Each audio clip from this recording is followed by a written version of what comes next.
am na juróom benn weer mais ça décourage aussi monsieur Mbaye. bon fal papa fal yaay far doom amu fi. ah. fal papa fal yaay far doom amu fi fal mbokk fal xarit amu fi wax jooju rëy na trop. non non non non non non non attendez laissez-moi répondre je saurais répondre à ça parce que ni mu ko waxee fal yaay fay papa fay doom fay xarit non non non du lu ñëpp di waxee mais amu fi xam nga lu fi am ah ministre des affaires étrangères ak doomam ke vice-présidente du parti la am na capacité am na bagage ñu jox ko lii doomam mi ngi militer activement dans le parti am capacité am spécialité boo xam ne gisoo ko fi mën ñu jël ko jox ko jeex na. moom rek ko fi mën quoi. non en tout cas ci vous avez dit que rupture day am par rapport ak ça. attendez quand vous faites allusion à Macky Sall ak li mu def yëpp. si je ne finis pas ses frères et ses goro aussi. c'est-à-dire que mën na am ku ko mën. xamuñu ko wala mën na am ku ko mën bokkul ci nit balay kenn de laax saraxe laax lekk loo am xam-xam. su fekkee tolloo nga xam-xam koo xam ne moom laa collaboré moom laa di wax bala may wax sa waxam loolu la ce n'est pas parce que yaayam elle est ministre des affaires étrangères qu'on peut lui priver d'une chance de devenir un DG et d'être très bonne problème bi kay mooy lan koy doy na ko mën te bu ma am esprit partisan. mais il y a quand même la déclaration du ministre de la santé qui dit que en fait moom bu jotee CV day xool nii est-ce que tu es membre de c'est une déclaration malheureuse non wala. là vous l'avez dit. parce que les gens ñu ngi koy wax.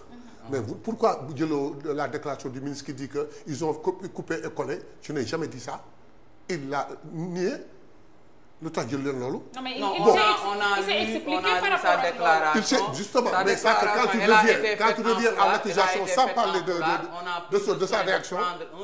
non je veux dire là où vous êtes. en fait on a entendu ce que le ministre a dit quoi. là où vous êtes aujourd'hui. reconnaissez que nous venons d'arriver. Nous avons 85 projets de loi qui attendent. C'est l'autoroute qui nous permettra de travailler. Que l'on ne pouvait pas amener à cette assemblée. Les seules choses qu'on a amenées, gis nga li ci am. Une déclaration de politique générale. D'abord, lu ko indi lu ko bloqué woon, tu voyais la situation.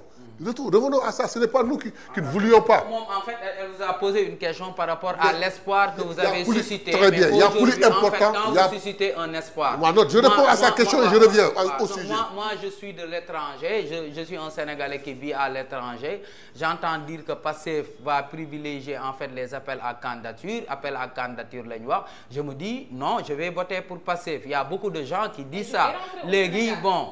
Pastef vient dit que non les kii ce n'est plus à l'heure du jour ainsi de suite on voit qu'il y a plusieurs dizaines de nominations gisuñu appel à candidature donc est-ce que loolu tamit du créer peut-être désespoir. Vous me faites perdre le fil. C'est-à-dire que vous abordez un sujet. Je commence. Attendez, non, c'est pas le même sujet. Vous me posez une question, je réponds sur un sujet. Avant que je ne finisse, vous rentrez dans un autre sujet. Ce que vous dites là n'a rien à voir avec ce que nous commençons. Nous sommes au 3e palier. Je reviens à ce que je disais. Ou bien je vous suis ça dans votre raisonnement. Vous n'avez pas lu notre programme. Non, vous n'avez pas lu. Si vous aviez lu, vous auriez compris que nous avons dit appel à candidature, nous le faisons, c'est applicable dans 2 ans. Si aujourd'hui nous sommes arrivés, nous avons la chance d'être élus par un peuple à 54,4%. Nous avons expérience bi nga xam ne am nañ ko. ñu lancé appel à candidature mais appel à candidature critère bi gën a rëy mooy expérience. Donc nous risquons de lâcher toute notre meute et de prendre des gens yoo xam ni xamuloo leen. Donc il faut ñu asseoir toog pendant 1 an et demi 2 ans xool couloir ba dem ba liggéey ba xam fu ñu taxaw. Mais prochaine fois on fait appel à candidature nous l'avons dit dans notre programme. Deuxièmement, dans aucun pays du monde il est impossible de régler le problème de vous susciter un espoir en moins de 6 mois. Déjà ñun quand on est venu soyons sérieux on a trouvé un état dilapidé. Il a fallu faire l'état des lieux qui nous a pris combien de temps? Le Premier ministre, le président de la République, ils ne dorment pas. Ils dorment 2 heures de temps, 3 heures de temps par jour. Dit-on, on a fini le diagnostic, on comprend tout maintenant. Tracé nañu, mesuré nañu, xam nañu fi ñu jëm. Njort nañu rafet ni fii ñu jëm mën nañu ko te xam nañu ko. Mu wax ni dara mënuñu fa tegg lu dul suñu borom incha allah donc espoir bu ñu gën a rey loolu.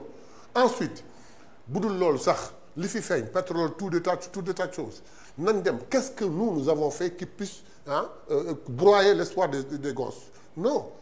Ensuite c'est un phénomène boo xam ni bi muy commencer c'est pas avec nous xëy na malchance bi mooy bi mu yegsee la gën a accentué yi et ensuite dans l'immigration il faudrait faire une part ce n'est pas toujours les gosses qui yu amul dara ñooy dem da ngay gis koo xam day am magasin tëj magasin dugg ci gaal gi da ngay gis koo xam ne il paye 3 millions pour y aller donc il faudrait que ñu jéem a comprendre naka la muy pouvoir muy opposition muy société civile ñëpp ñu àndandoo comme l'a dit monsieur Kane ñun ñëpp ñu wax sensibiliser et lutter contre ça yàlla tan parce que li ñu bëgg suñuy njaboot la ñun Pastef li ñu bëgg dans un an et demi et 2 ans képp ku demoon sax nga wàññeeku dellu si loolu mooy suñu problème ñun. D'accord, très bien.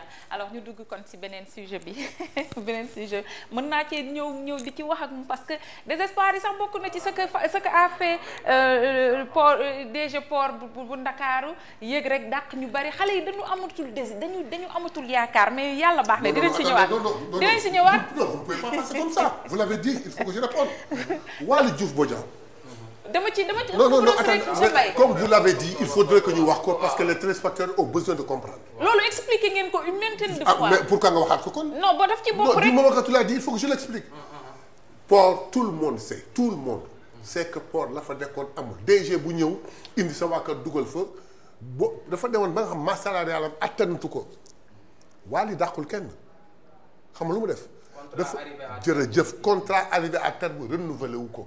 mais fekkul nit kuy liggéey mu dàq la. mais tamit ay sénégalais alors. d'accord mais attendez c'est des sénégalais. ñuy liggéey ñu jël leen d'une manière arbitraire il faut le dire.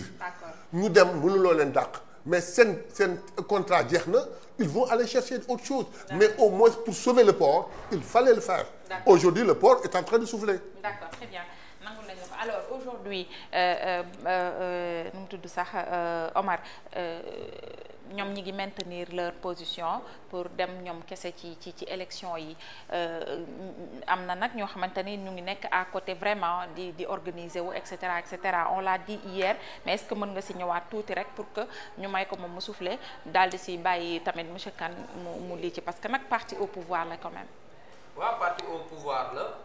Comme j'ai eu à le dire man dama ne en fait le fait que Ousmane Sonko décidé ne tey man damay dem sous ma propre bannière ça c'est une position que je peux comprendre parce que tamit gis nañ fi les anciennes coalitions avec Benno Bokk Yaakaar parce que une coalition aussi ça coûte cher.